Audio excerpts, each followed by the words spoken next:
The history of Asia can be seen as the collective history of several distinct peripheral coastal regions such as East Asia, South Asia, and the Middle East, linked by the interior mass of the Eurasian steppe. The coastal periphery was the home to some of the world's earliest known civilizations, with each of the three regions developing early civilizations around fertile river valleys. These valleys were fertile because the soil that was rich and could bear many root crops. The civilizations in Mesopotamia, the Indus Valley, and China shared many similarities and likely exchanged technologies and ideas such as mathematics and the wheel. Other notions such as that of writing likely developed individually in each area. Cities, states and then empires developed in these lowlands. The steppe region had long been inhabited by mounted nomads, and from the central steppes they could reach all areas of the Asian continent. The northern part of the continent, covering much of Siberia, was also inaccessible to the steppe nomads due to the dense forests and the tundra. These areas in Siberia were very sparsely populated.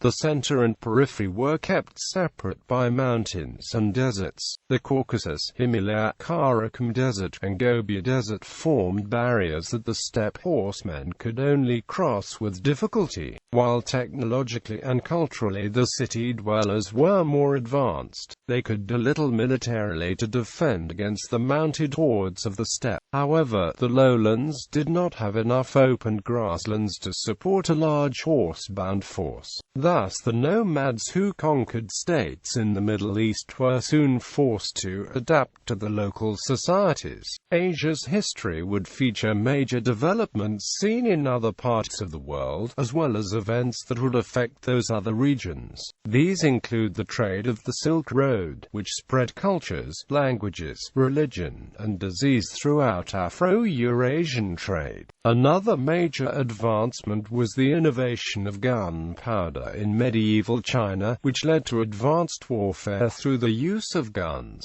Prehistory. A report by archaeologist Rakesh Tiwari on Lahu Raidwa, India shows new C14 datings that range between 9000 and 8000 BCE associated with rice, making Lahu Raidwa the earliest Neolithic site in entire South Asia. The prehistoric Baifudi site near Yizhan in Hebei Province, China, contains relics of a culture contemporaneous with the Sichuan and Xinglongwa cultures of about 8000–7000 BCE. Neolithic cultures east of the Taiham Mountains, filling in an archaeological gap between the two northern Chinese cultures. The total excavated area is more than 1,200 square meters, and the collection of Neolithic findings at the site consists of two phases. Around 5500 BCE, the Halafian culture appeared in the Levant, Lebanon, Palestine, Syria, Anatolia, and northern Mesopotamia, based upon dryland agriculture. In southern Mesopotamia were the alluvial plains of Sumer and Elam. Since there was little rainfall, irrigation systems were necessary.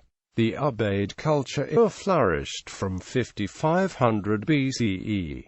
Ancient history. Bronze Age. The Chalcolithic period began about 4500 BCE. Then the Bronze Age began about 3500 BCE, replacing the Neolithic cultures. The Indus Valley civilization was a Bronze Age civilization which was centered mostly in the western part of the Indian subcontinent. It is considered that an early form of Hinduism was performed during this civilization. Some of the great cities of this civilization include Harappa and Mohenjo-Daro, which had a high level of town planning and arts. The cause of the destruction of these regions around 1700 BCE is debatable, although evidence suggests it was caused by natural disasters. This era marks Vedic period in India, which lasted from roughly 1500 to 500 BCE. During this period, the Sanskrit Sanskrit language developed and the Vedas were written epic hymns that told tales of gods and wars. This was the basis for the Vedic religion, which would eventually sophisticate and develop into Hinduism, a religion based on the caste system of the Brahmin priesthood, and the developing semi-monotheism. China and Vietnam were also centers of metalworking, dating back to the Neolithic age. The first bronze drums, called the Dong Sun drums, have been uncovered in and around the Red River Delta regions of Vietnam and southern China. These relate to the prehistoric Dong Sun culture of Vietnam.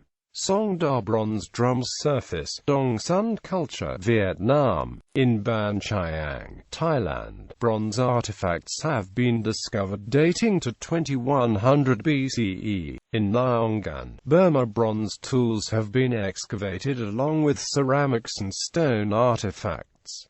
Dating is still currently broad. Iron Age. The Iron Age saw the widespread use of iron tools, weaponry, and armor throughout the major civilizations of Asia. Middle East. The Achaemenid dynasty of the Persian Empire, founded by Cyrus the Great, ruled an area from Greece and Turkey to the Indus River and Central Asia during the 6th to 4th centuries BCE. Persian politics included a tolerance for other cultures, a highly centralized government, and significant infrastructure developments. Later, in Darius the Great's rule, the territories were integrated, a bureaucracy was developed, nobility were assigned military positions, tax collection was carefully organized, and spies were used to ensure the loyalty of regional officials. The primary religion of Persia at this time was Zoroastrianism, developed by the philosopher Zoroaster. It introduced an early form of monotheism to the area. The religion banned animal sacrifice and the use of intoxicants in rituals, and introduced the concept of spiritual salvation through personal moral action, an end time, and both general and particular judgment with a heaven and hell.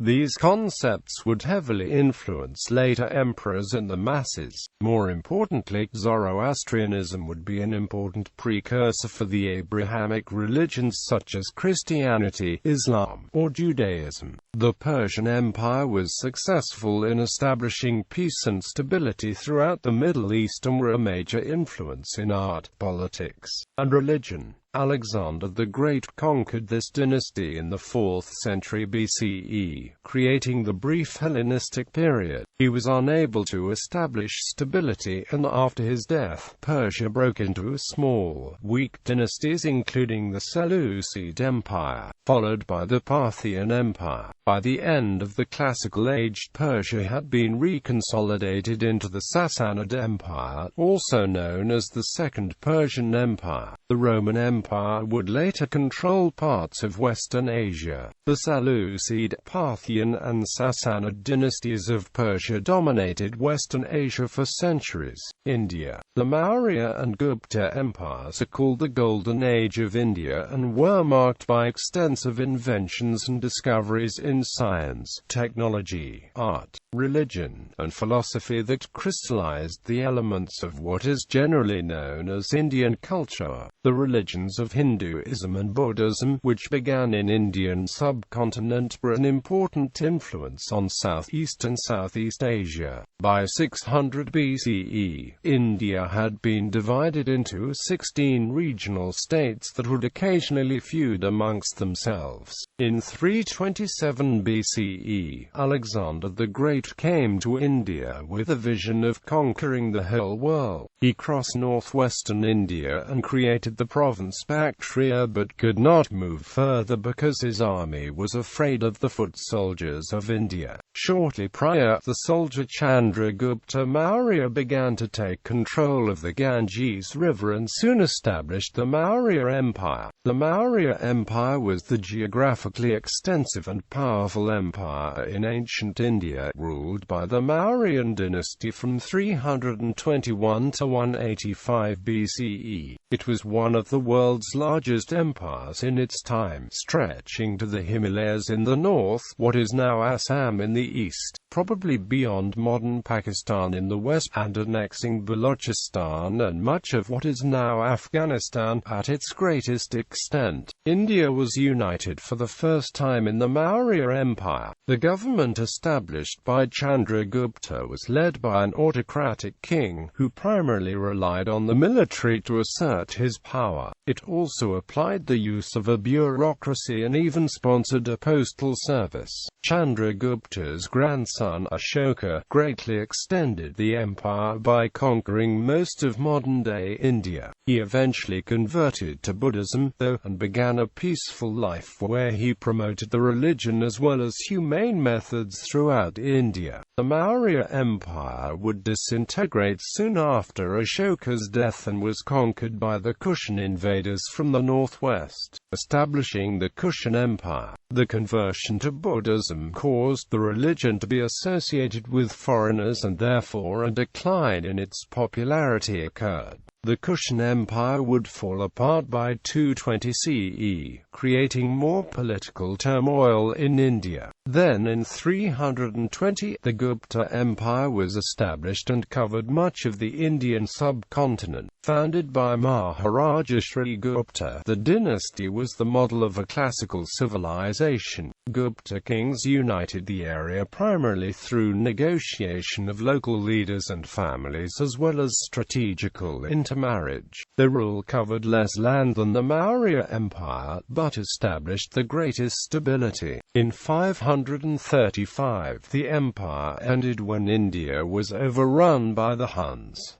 Classical China. Zhou dynasty. Since 1029 BCE, the Zhou dynasty had existed in China, and it would continue to until 258 BCE. The Zhou dynasty had been using a feudal system by giving power to local nobility and relying on the loyalty in order to control its large territory. As a result, the Chinese government at this time tended to be very decentralized and weak, and there was often little the emperor could do to resolve national issues. Nonetheless, the government was able to retain its position with the creation of the Mandate of Heaven, which could establish an emperor as divinely chosen to rule. The Zhou additionally discouraged the human sacrifice of the preceding eras and unified the Chinese language. Finally, the Zhou government encouraged settlers to move into the Yangtze River Valley, thus creating the Chinese Middle Kingdom. But by 500 BCE, its political stability began to decline due to repeated nomadic incursions and internal conflict derived from the fighting princes and families. This was lessened by the many philosophical movements, starting with the life of Confucius. His philosophical writings concerning the respect of elders and of the state would later be popularly used in the Han Dynasty. Additionally, Laozi's concepts of Taoism, including yin and yang and the innate duality and balance of nature and the universe, became popular throughout this period. Nevertheless, the Zhou dynasty eventually disintegrated as the local nobles began to gain more power and their conflict devolved into the Warring States period. From 402 to 201 BCE, Qin dynasty. One leader eventually came on top, Qin Shi Huang, who overthrew the last Zhou emperor and established the Qin dynasty. The Qin dynasty was the first ruling dynasty of imperial China, lasting from 221 to 207 BCE. The new emperor abolished the feudal system and directly appointed a bureaucracy that would rely on him for power. Huang's imperial forces crushed any regional resistance, and they furthered the Chinese empire by expanding down to the South China Sea in northern Vietnam. Greater organization brought a uniform tax system, a national census, regulated road building, standard measurements, standard coinage, and an official written and spoken language. Further reforms included new irrigation projects, the encouragement of silk manufacturing, and the beginning of the construction of the Great Wall of China, designed to keep out the nomadic raiders who'd constantly badger the Chinese people. people. However, Shi Huang was infamous for his tyranny, forcing laborers to build the wall, ordering heavy taxes, and severely punishing all who opposed him. He oppressed Confucians and promoted legalism, the idea that people were inherently evil and that a strong, forceful government was needed to control them. Legalism was infused with realistic, logical views and rejected the pleasures of educated conversation as frivolous. All of this made Shi Huang extremely unpopular with the people. As the Qin began to weaken, various factions began to fight for control of China. Han Dynasty. The Han Dynasty was the second imperial dynasty of China, preceded by the Qin dynasty and succeeded by the Three Kingdoms. Spanning over 4 centuries, the period of the Han Dynasty is considered a golden age in Chinese history. One of the Han Dynasty's greatest emperors, Emperor Wu of Han, established a peace throughout China comparable to the Pax Romana seen in the Mediterranean 100 years later. To this day, China's majority ethnic group refers to itself as the Han people. The Han Dynasty was established when 2 peasants succeeded in rising up against Shi Huang's significantly weaker successor Sun. The new Han government retained the centralization and bureaucracy of the Qin, but greatly reduced the repression seen before. They expanded the territory into Korea, Vietnam, and Central Asia, creating an even larger empire than the Qin. The Han developed contacts with the Persian Empire in the Middle East and the Romans, through the Silk Road, with which they were able to trade many commodities, primarily silk. Many ancient civilizations were influenced by the Silk Road, which connected China, India, the Middle East and Europe. Han emperors like Wu also promoted Confucianism as the national religion. Shrines devoted to Confucius were built and Confucian philosophy was taught to all scholars who entered the Chinese bureaucracy. The bureaucracy was further improved with the introduction of an examination system that selected scholars of high merit. These bureaucrats were often upper-class people educated in special schools, but whose power was often checked by the lower class brought into the bureaucracy through the skill. The Chinese imperial bureaucracy was very effective and highly respected by all in the realm and would last over 2,000 years. The Han government was highly organized and it commanded the military, judicial law, agricultural production, the economy, and the general lives of its people. The government also promoted intellectual philosophy, scientific research, and detailed historical records. However, despite all of this impressive stability, central power began to lose control by the turn of the Common Era. As the Han Dynasty declined, many factors continued to pummel it into submission until China was left in a state of chaos.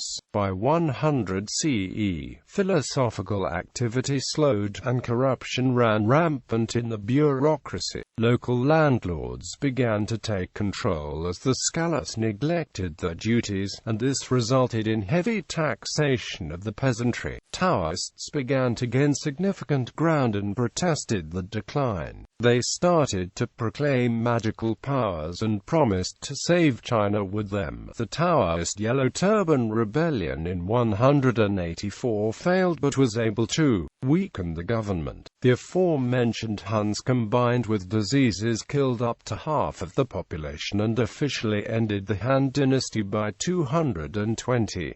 The ensuing period of chaos was so terrible it lasted for 3 centuries, where many weak regional rulers and dynasties failed to establish order in China. This period of chaos and attempts at order is commonly known as that of the 6 dynasties. The first part of this included the 3 kingdoms, which started in 220 and describes the brief and weak successor dynasties that followed the Han. In 265, the Jin dynasty of China was started and this soon split into 2 different empires in control of northwestern and southeastern China. In 420, the conquest and abdication of those two dynasties resulted in the first of the Southern and Northern dynasties. The Northern and Southern dynasties passed through until finally, by 557, the Northern Zhou dynasty ruled the north and the Chen dynasty ruled the south.